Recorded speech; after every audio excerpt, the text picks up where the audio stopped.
Original quality content entices the consumer to consume more digital media and ultimately, therefore, fuels more advertising sales. I think it's pretty clear that all of us in this room believe that advertising shouldn't flow to sites that steal copyright material and place it on pirated sites.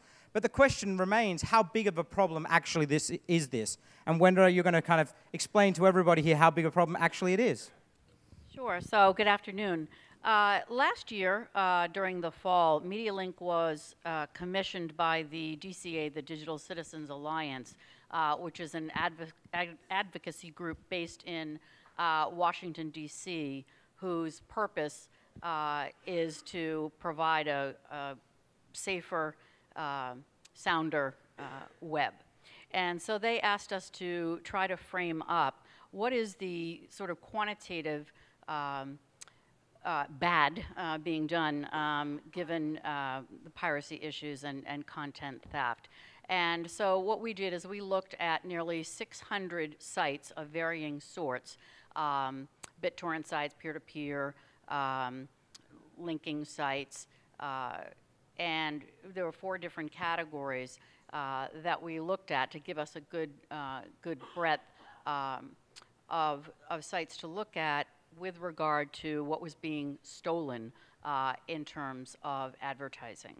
And what we found is that 30% of those sites, the very large ones, were carrying brand premium advertising on sites that were stealing content. And this is professional content, professionally produced content, a cost of millions upon millions of dollars by the content producers. The industry is not a cottage industry. This is a big industry. What we found in just that study was about $227 million, or a little over a little shy of $250 million of advertising that was served but never seen by anybody. And if you think about the different areas that we're talking about today, and you add up the fraudulent issues associated with each one of the 5 areas, we're talking very, very significant billions of dollars potentially. And what we found also here is that this is not only a big business, but it's a business with an incredible margin, about an 83% margin. So there's a lot of money being made here without expending a lot of money. So that's kind of the shape of the issue. Okay, well then, given it's obviously big, and you said you looked at 600 sites, why is this so complicated? Why can't we just shut off these 600 sites? Well, I think as somebody mentioned before, the technology is very, very sophisticated. These aren't kids in garages or basements.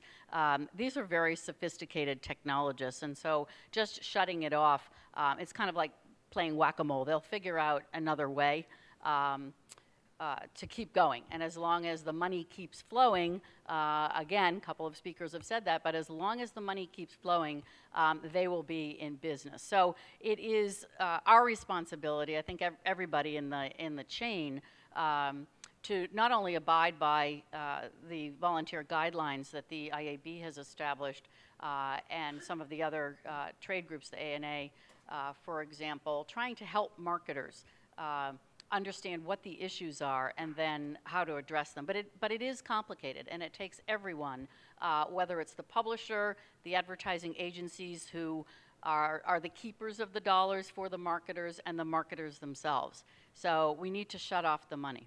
Okay. Well, I think on that regard, I also want to bring it back to the quality assurance guidelines that you just referred to. The companies who are certified against the quality assurance guidelines explicitly say that they will not sell advertising against copyright infringing material. Full stop. There is no question around that. But actually making this happen is complicated. And so one of the things that we're trying to do as part of that is we actually created a complaints process that allows rights holders to complain to the IAB if they're seeing their ads, seeing ads appear next to material, their content. And we're hoping that by creating a more continuous feedback loop between rights holders, marketers, and the companies involved in distributing and serving ads in our ecosystem that we can actually start to address this problem. So we would encourage you, once again, all to get involved in that.